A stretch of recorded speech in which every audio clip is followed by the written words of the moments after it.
நீ நான் காதல் சீரியலில் நாளைய எபிசோடில் என்ன நடக்க போகுது? ஸோ இங்கே முரளியும் சுந்தரியும் சேர்ந்து எவ்வளவோ பிளான் பண்ணி அபியோட பிளானெல்லாம் கெடுத்து காசு வர வைக்க முடியாத மாதிரி பண்ணுறாங்க. ஆனால் நம்ம ராக ஒரு நிமிஷத்தில் ஒரே ஃபோன் காலில் அந்த திட்டத்தை எல்லாமே தவிடி பொடி ஆக்கிடுறாங்க.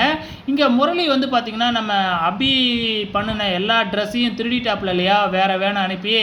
ஸோ இப்போ அந்த கம்பெனிக்கே ஃபோன் பண்ணி 2 நாளில் நான் உங்களுக்கு டெலிவரி பண்ணுறேன், அது மட்டும் இல்லை நஷ்டஈடும் நானே கொடுத்துட்றேன் அப்படின்னு நம்ம ராகவ் யாருக்கும் தெரியாமல் ஃபோன் பண்ணி அந்த கம்பெனிக்கு சொல்லவும், ஸோ இப்போ நம்ம ராகவே சொன்னோடனே அவர் கேட்பாரா இருப்பாரா? ஸோ நம்ம ராகவ் சொன்ன மாதிரியே பார்த்திங்கன்னா நம்ம அபிக்கிட்ட ப்ராடக்ட்லாம் வந்துருச்சு அப்படின்னு சொல்லி காசையும் கொடுத்துட்றாரு. இதனால் அபி ரொம்பவுமே சந்தோஷம். அந்த காசை வச்சுக்கிட்டு பார்த்திங்கன்னா நிச்சயத்துக்கு செலவு பண்ணலாம் அப்படின்னு முடிவு பண்ணிட்டாங்க. ஸோ இங்கே முரளியும் சுந்தரியும் எப்படி நடந்துச்சு ஒன்றுமே புரியலையே அப்படிங்கிற மாதிரி குழம்பி போய் நிற்கிறாங்க. நம்ம முரளி ஒரு ஸ்டெப்புக்கு மேலே போய் அப்போ அபி எனக்கு கிடைக்காதா அப்படின்னு கதறாப்புல. ஸோ இதுதாங்க நாளை எபிசோடில் நடந்திருக்கு. வெயிட் பண்ணி பார்க்கலாம்.